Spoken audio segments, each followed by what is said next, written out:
A big, new, sprawling space adventure in the Star Wars saga. The Empire Strikes Back.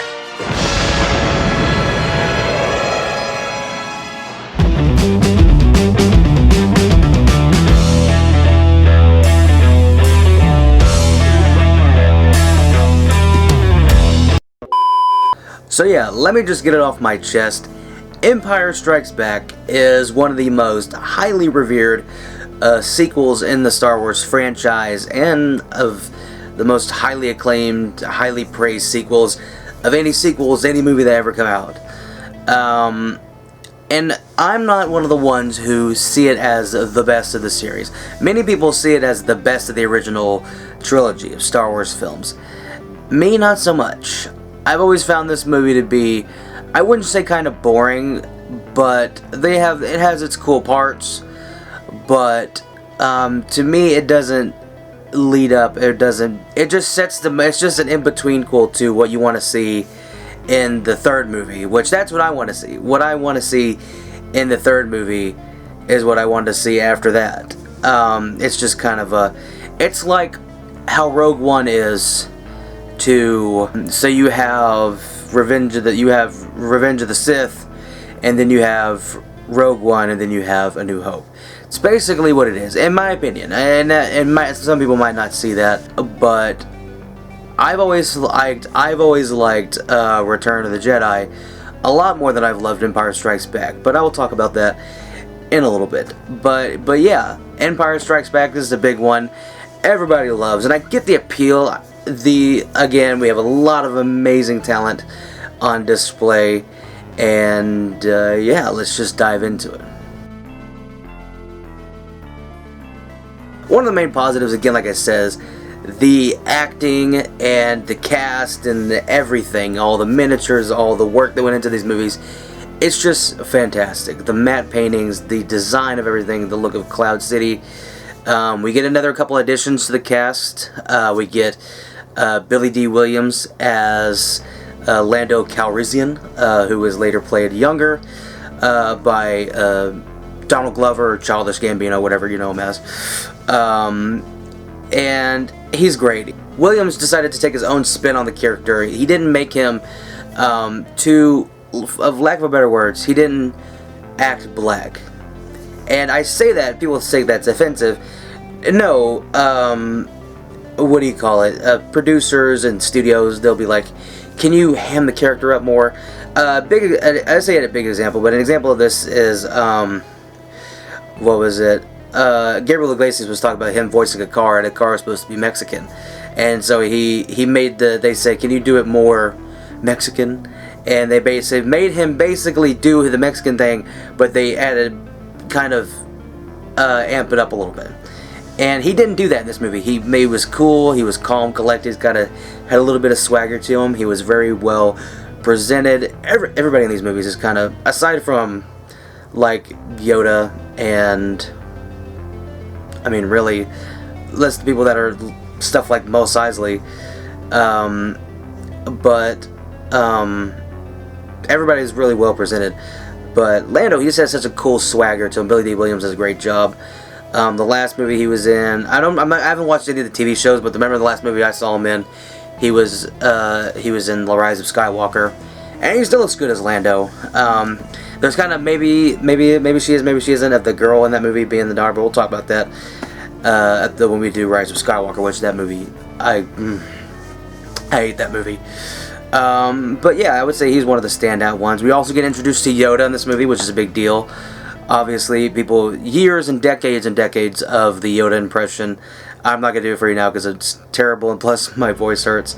But yeah, just the iconic Yoda is like the ultimate Jedi Master. Is like when people say he's my teacher, he's my Yoda, and I'm Luke.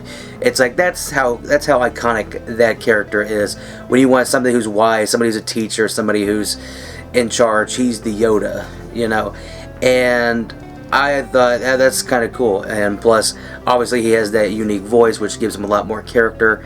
And he teaches Luke how to harness his power, how to harness the Force.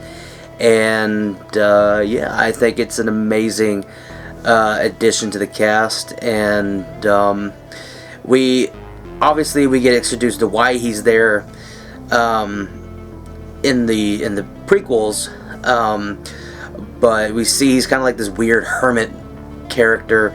You don't know he's a Jedi Master until they bring it up, but you just think he's like this weird creature that Luke finds. And a lot of great, that set piece looks great on the planet. I can't remember the name of the planet. I'll put it right here. But it's just amazing set piece. You have that awesome Spawn, that video, that bad lip reading video where him running through the planet with him on his back. That's always a funny video to watch. Check that out. That video is like probably like 10 years old now, feels like. But yeah, just great additions to the character. You get the great look of Cloud City, which they add the CGI. There's some CGI stuff that's added. Doesn't really change anything. It's just weird because the original scene is not very active, and then it's like sweeping shots of this city in the sky and all this stuff, and then it's like you have cars flying by a window. You see these people in the window, and it's cars flying by. It just looks weird. But there's really it was the one, I believe there was one that was least messed with. But yeah, like I said, it's one of those movies that I just never felt that. I never felt that it was ever as impactful. I guess it is the big Luke, I am your father. You know, that's a terrible impression, but it is that big reveal of Darth Vader being Luke's father, and Han Solo gets frozen in carbonite because Harrison Ford didn't want to come back for the sequel. They didn't know if they'd kill him off. If they did it this way, that he could come back for the movie, they didn't exactly kill him off. Which I like how they do in the follow-up. But I thought the opening scene, like you were on the ice planet, I thought that was kind of boring, of Hoth, because it's all white. I mean, you have the scene where he's in the cave. I mean, it's all white and everything, but everything is just, I don't know. It's just not a whole lot of things in the background. There's not a whole lot of character. You get a bit of a follow up on Han's and Leia's relationship, and then butting heads. You get an insight on will they not figure out. Will Luke figure out what happened to his parents and everything? And it's just, I don't know. It's just not very important. I would say the best part on that planet on Hoth is the scene where they're fighting is it AT-ATs? Are those the AT-ATs where they're fighting the big things? They take it out. That's the best part on that scene. And then you have the most interesting and the best parts of the movie are in Cloud City, which is very little, and then you have the scenes with Yoda and Luke on Hoth, and that really doesn't much happen there. But so yeah, I just never thought this one was so as entertaining as the first one, or as Return of the Jedi, and for that reason, that's why this movie comes in at a B- for me. It's still a great movie. It's made well. It's directed well. And it was made by a different director. It wasn't made by George Lucas.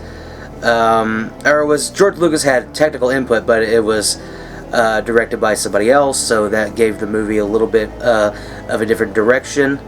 But yeah, the movie comes out a solid B+. Like I said, it's still a great movie, just not my favorite of the original trilogy. I don't know how, but I totally glossed over this whole part of the movie.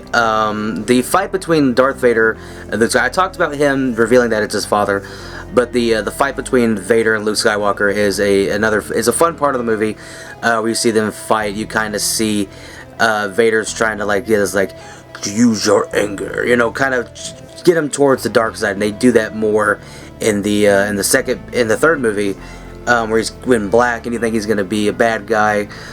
which ends up not being the case, obviously, which I thought was a great scene, the reveal of him, revealing who he is, and it's just a great scene, and I wanted to say that. I feel like that's not really a difference of opinion, but there is some slight editing, like